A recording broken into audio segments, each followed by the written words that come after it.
Original பேர் வச்சுக்காம யாராவது கேட்டால் கொஞ்சம் வேறு மாதிரி பேர் இருக்கணும்னு சொல்லி பேர் என்னன்னு யாராவது கேட்டாங்கன்னா சான்ஸ் தேடிட்டு இருக்கும்போது கோவை ராஜா அப்படின்னு சொல்லி அந்த படம் ரிலீஸுக்கு போனப்போ பார்த்தா எங்கே பார்த்தாலும் நான் கழுவி பிடிச்சி நிற்கிற மாதிரி போஸ்ட் போட்டாங்க. அந்த கேரக்டருக்கு போட்டிருந்தாலும் எங்கேயோ டப்புன்னு ஒரு வாரம் இருக்கும்போது போயிட்டான். அவனுக்கு தான் நன்றி சொல்லணும். ஏன்னா அவன் போனதுனால தான் நான் வந்து மறுபடியும் மேக்கப் போட்டு டைரக்ஷன் பண்ணேன்.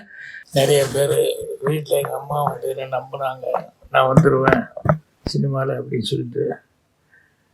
ஸோ அதுக்கப்புறம் இங்கே சென்னை வந்ததுக்கப்புறம் எனக்கு ரொம்ப நாள் போராட்டத்துக்கு அப்புறம் எங்கள் டைரக்டர்கிட்ட எனக்கு ஃபஸ்ட்டு வாய்ப்பு, ஃபஸ்ட்டு படம் வந்து 16 வயதில் ரிலீஸ் ஆகி ஒரு 1.5 வருஷம் 2 வருஷத்துக்குள்ளே எல்லாருமே வந்து அப்படி ஒரு மாற்றம். அதில் வேலை பார்த்தவங்க அத்தனை பேருமே வந்து அந்த மாதிரி ஒரு பெரிய ஒரு சூழலுக்கு வந்தாங்க. இது வேறு எந்த படத்தில் அப்படி அத்தனை பேர்த்துக்கு அப்படி ஒரு வாய்ப்பு, அப்படி ஒரு உயர்வு கிடச்சிருக்குன்னு சொல்ல முடியல அப்படின்னு சொல்லிட்டு இருந்தார். ஸோ அப்படி 16 வயதில் அதுதான் முதல் படமாக என் டைட்டில் வந்தது. அது வரைக்கும் நான் வந்து இந்த சான்ஸ் தேடும்போது கொஞ்சம் ஒரு ஆர்வ கோளாறில் ஒரிஜினல் பேர் வச்சுக்காம யாராவது கேட்டால் கொஞ்சம் வேறு மாதிரி பேர் இருக்கணும்னு சொல்லி பேர் என்னன்னு யாராவது கேட்டாங்கன்னா சான்ஸ் தேடிட்டு இருக்கும்போது கோவை ராஜா அப்படின்னு சொல்லி காரை தூக்கி விட்டு சொல்லிட்டு இருந்தேன். ரொம்ப நாள் அப்படி சொல்லிகிட்டு இருந்தேன். அப்புறம் 16 வயது டைமில் தான் வந்து டைட்டிலில் கார்டு போடும்போது அவர் பாலகுரு சார், ஐயோ ராஜன் என்ன இது என்சிஆர் அப்படின்னு. அப்போ தான் யோசிச்சுட்டு சொன்னேன், இல்லை எங்கள் அம்மா எனக்கு வச்ச பேர் பாக்யராஜ். அந்த பாக்கியத்தை நான் வந்து இழக்க விரும்பலை. நானாக வந்து ராஜன் ரத்திட்டி ராஜன் என்ன சொல்லிக்கிட்டேன். அதனால் அந்த பாக்யராஜுங்கிறதே போடுங்க அப்படின்னு சொல்லி சொன்னேன். அப்புறம் தான் கே பாக்யராஜன் போட்டார். எங்கள் டைரக்டர் ஒன்றும் ஷாக் ஆகிட்டார். ஐயோ எவன் என் புதுசாக இருந்த கே பாக்யராஜன் வந்து வந்திருக்கு, இல்லைங்க நம்ம ராஜன் தான் அப்படின்னு சொன்னதுக்கப்புறம் தான் அப்படியே ஐயா உன் பேர் அதுதானா அப்படின்னாங்க. ஸோ அந்த அம்மா வச்சு அந்த பாக்கியத்தை இழந்துடக்கூடாதுன்னு அந்த பேர் கொடுத்தேன். அதுக்கப்புறமா வந்து அந்த பேர் வந்து இன்றைக்கி வரைக்கும் எனக்கு மரியாதை வந்து உங்களால் பத்திரிக்கை நண்பர்கள் நீங்கள் எல்லோரும் வந்து நான் அசிஸ்டன்ட் டைரக்டராக இருக்கும்போது என்ன அடையாளம் தெரிஞ்சுக்கிட்டு அப்போவே என்னை எல்லாருமே நிறையா என்னை பற்றி சின்ன சின்ன செய்திகள் அது இதெல்லாம் போட்டு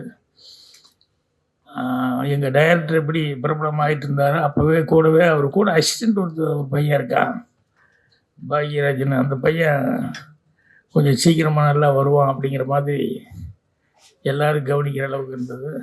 எங்கள் டைரக்டரே கூட கிழக்கே போகிற ரயில் படத்துலேயே ஒரு நாள் ஷூட்டிங் முடிச்சுட்டு சாயங்காலம் எல்லாம் பேக்கப் ஆகிற நேரத்தில் வண்டிக்காக ஏதோ வெயிட் பண்ணிருக்கும் போது அவர் அப்போவே எல்லாத்தையும் வச்சுட்டு சொன்னார்.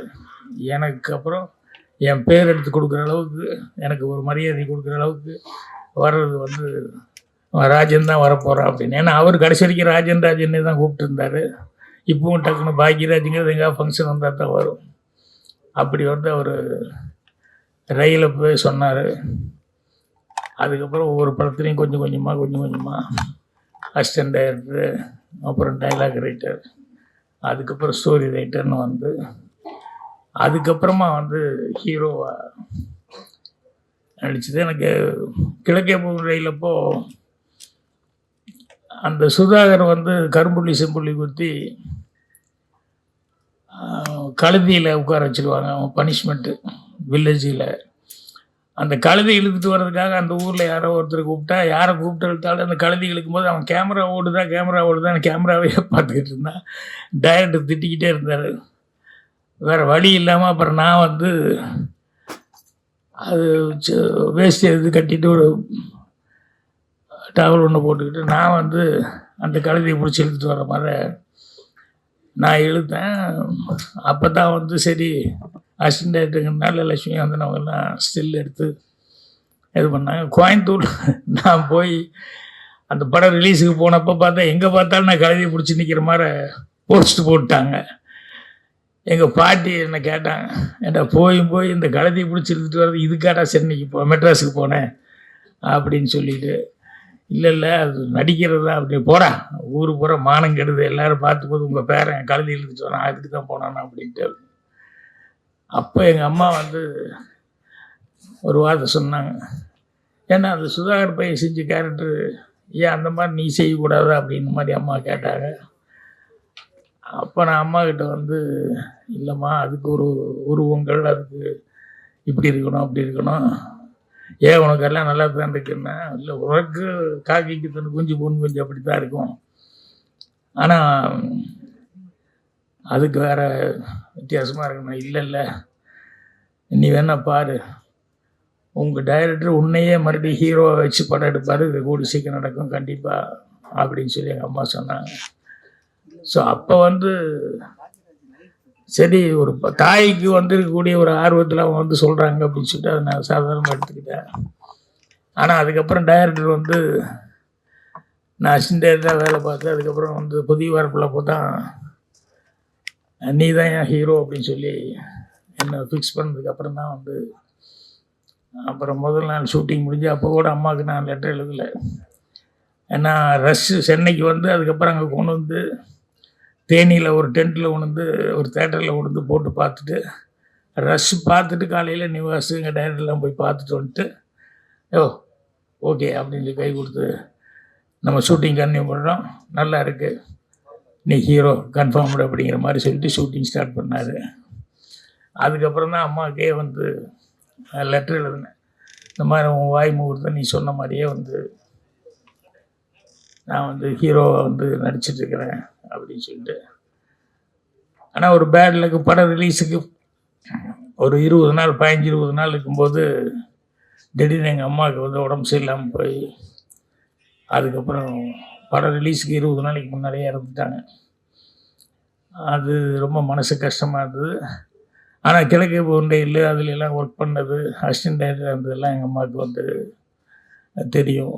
ஸோ புதிய வார்ப்புகளில் வந்து நான் நடித்து அவங்க பார்க்க முடியல. அதில் தான் ஒரு டைலாக் எழுதும்போது எழுதியிருப்பேன், இந்த பக்கத்து வீடு கூட்டிகிட்டு இருக்கும்போது பக்கத்தில் அந்த பூக்காரி கேரக்டர் ஒரு என்னவா தெரியும் நீங்களே கூட்டிகிட்டு இருக்கீங்க, வீட்டில் சொல்லி ஒரு கல்யாணம் பண்ணி வச்சுட்டா உங்களுக்கு கொஞ்சம் சிரமம் இல்லாமல் சிரமம் குறையுமா இருக்கும். நான் கேஷுவலாக இல்லைங்க அம்மா அப்பா ஒத்துழைல எல்லாம் போய் சேர்ந்துட்டாங்க அப்படின்ட்டு, அதனால் நான் தான் பண்ணிக்கணும் அப்படிங்கிற மாதிரி சொல்லி சொன்னேன். நான் அதுக்கப்புறம் படம் பார்க்கும்போது தான் எனக்கு ஷாக் ஆனேன். ஏன்னா அம்மா இருக்கும்போதே அப்படி ஒரு டைலாக் எழுதிட்டேன், யாரும் இல்லை போய் சேர்ந்துட்டாங்க அப்படின்ட்டு. அப்போ சினிமாவில் சொல்லுவாங்க இல்லையா, ஆரம்பாடுற மாதிரி எதுவும் வார்த்தைகள் வரக்கூடாது அது இதுன்னு சொல்லிட்டு. ஸோ இப்படியெல்லாம் சொன்னதுங்கிறது அது படம் பார்க்கும்போது எனக்கே ஃபீலிங்காக இருந்தது. ஸோ புதிய வார்ப்புகளிலிருந்து அதுக்கப்புறம் அப்போவே பத்திரிகைகள் வந்து எல்லாருமே ஊடகங்களில் வந்து எனக்கு நல்ல ஒரு உத்வேகம் தர்ற மாதிரி என்னுடைய சோர்லா சித்திரங்களுக்கு முன்னாலேயே சிவப்பு ரோஜாக்கள் டைலாக்ஸ் எல்லாம் எழுதுனதுனால நிறமாறாத பூக்கள் கதை எழுதினேன். ஸோ எல்லாம் பத்திரிகை நண்பர்கள் எல்லாருமே வந்து எனக்கு ஊக்கம் கொடுத்தாங்க. அதுக்கப்புறமா ஒரு 3 படம் பண்ணதுக்கப்புறம் நான் சோர்லா சித்திரங்கள் வந்து பண்ணேன். ஸோ அது ஃபஸ்ட்டு படம் டைரக்ஷன் பண்ணதுலேருந்து அதுக்கப்புறம் படிப்படியாக உங்களுடைய ஆதரவில், ஏன்னா அது ஹீரோவை நடித்தா ஹீரோவை ஃபஸ்ட்டு படம் ஹீரோவை நடித்தேன். அதுக்கப்புறம் பார்த்தா அடுத்த படமே வந்து வில்லனாக நடித்தேன். கன்னி பருவத்தில் வந்து நான் வேலை பார்த்த கம்பெனி அப்படிங்கிறதுனால அங்கே வேறு ஆள் கிடைக்கலன்னு நான் யாருக்காவது டெஸ்ட் எடுத்துகிட்டு இருக்கும்போது அதை பார்த்துக்கிட்டே இருந்துட்டு இல்லை அவரே நடிக்க வச்சா நல்லா இருக்கும்னு சொல்லிட்டு வில்லன் ரோல் செய்ய சொன்னாங்க. கன்னி பருவத்தில் வில்லன் ரோல் செஞ்சேன்.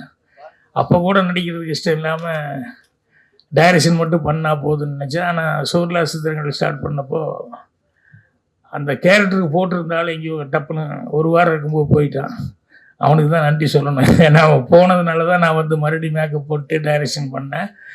அதுலேருந்து அப்புறம் ப்ரொடியூசர் இல்லை நீயே பண்ணு அப்படின்னு சொல்லிட்டாங்க. ஸோ இன்றைக்கி வரைக்கும் உங்களுடைய ஆதரவில் எனக்கு எல்லாமே நல்லபடியாக நடந்துட்டுருக்கு. அதுக்கு உங்கள் எல்லாத்துக்குமே நன்றி சொல்லணும். அதே மாதிரி வந்து எனக்கு சினிமாவில் நான் வந்திருக்கேன்னா ஊர்லேருந்து வரும்போது சினிமாவை பற்றி கொஞ்சமாக சினிமா படம் பார்த்து அந்த நாலேஜ் தான் இருந்த ஒழிய வேறு பெருசாக ஒன்றும் இல்லை. இங்கே வந்ததுக்கப்புறம் தான் ஒவ்வொன்றா நான் கற்றுக்கிட்டேன்.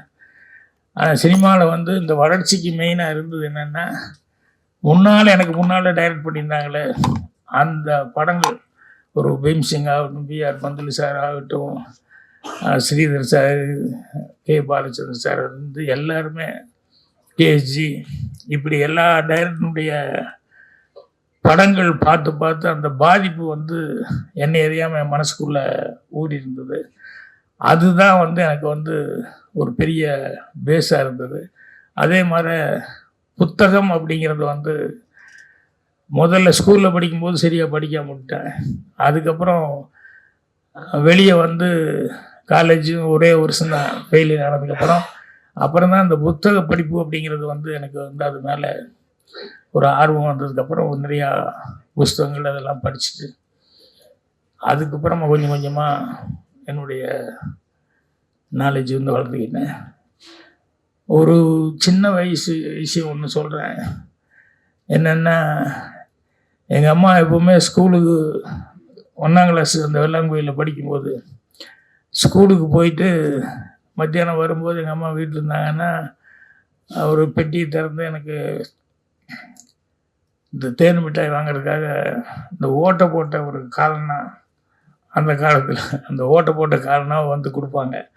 நான் போய் எங்கள் பக்கத்தில் போகிற ஒரு சின்ன கோனார் கடை இருந்து அந்த கோனார் கடையில் கொண்டு போய் அதை கொடுத்துட்டு அந்த தேன் மிட்டாய் வாங்கிட்டு போவேன்.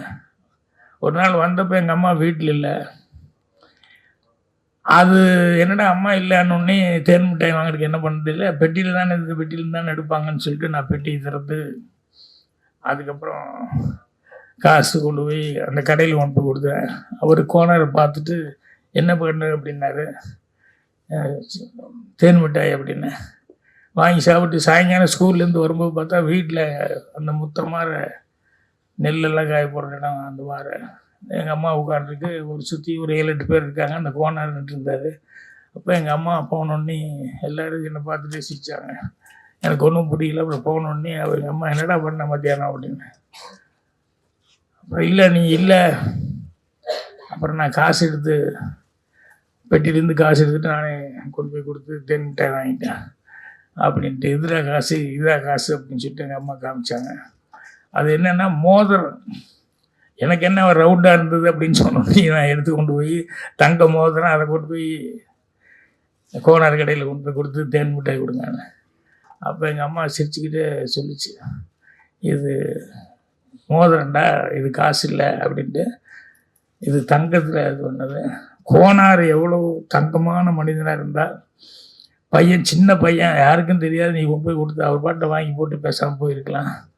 அவர் எங்கள் மதியானம் வீட்டில் இல்லையான்னு எங்கள் அம்மா என்கிட்ட கேட்டுட்டு அப்புறம் குழந்தை இப்படி தெரியாமல் கொண்டு கொடுத்தது, அந்த மோதிரம் கொண்டு கொடுத்து மிட்டாய் கேட்டதுன்னு சொல்லி எவ்வளோ தங்கமான மனிதன் அப்படின்னு இப்போ எல்லாருமே சுற்றி இருந்தவங்க எல்லாருமே பார்க்கும்போது இது எனக்கு என்னென்னா ஒரு நேர்மையாக இருக்கணும் அப்படிங்கிறதுக்கு பாருங்கள், அவ்வளவு ஆழமாக அவ்வளோ சின்ன வயசில் எனக்கு ஆழமாக பதிஞ்சுது.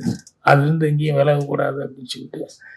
ஸோ அதே மாதிரி இன்றைக்கி காலையில் எனக்கு நான் படத்தில் வச்சுருப்பேன் சண்முகமணின்னு பேர் வச்சுருப்பேன். அந்த பையன் கூட நந்தகோபால் கூட சண்முகமணி நடிச்சிருப்பான். அவர் என்னுடைய ஒரிஜினல் சண்முகமணி மாஸ்டர், அமெரிக்காவில் இருக்கார். காலையில் 6:30 மணிக்கு ஃபோன் பண்ணி பாக்யராஜ் பிறந்தநாள் வாழ்த்துக்கள் அப்படின்னு சொல்லிட்டு அவர் எனக்கு அவங்க வீட்டில் இருக்கவங்க எல்லாருமே பேசி எனக்கு வாழ்த்து சொன்னாங்க. என்னென்னா எனக்கு ரொம்ப மனசுக்கு நிறைவு என்ன அப்படின்னா, நான் படித்த வாத்தியார்கள் அவங்ககிட்டெல்லாம் இன்றைக்கி வரைக்கும் படிப்பு சரியாக படிக்கலைன்னா கூட அந்த வாத்தியார்கிட்ட பழகிறதுல அவங்ககிட்ட பேசுகிறதுல அதுல எல்லாம் ஒரு நல்ல இது வச்சுருந்தேன். இதெல்லாம் எனக்கு மனசுக்கு நிறைவான இது. அதே மாதிரி இங்கே சினிமாவுக்கு வந்ததுக்கப்புறம் வர்றதுக்கு முன்னால் இருந்து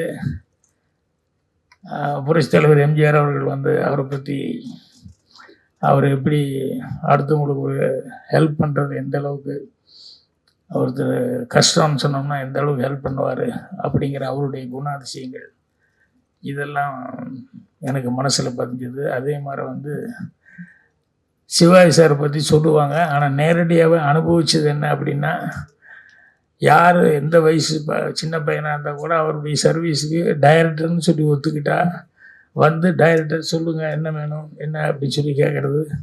அது மட்டும் இல்லை, 7 மணின்னா ஒரு 6:55க்கே ஷூட்டிங் வர்றது. இதெல்லாம் இவங்கக்கிட்ட வந்து பார்க்கும்போது எத்தனை வருஷம் அவங்க நடிச்சிட்டு இருக்காங்க.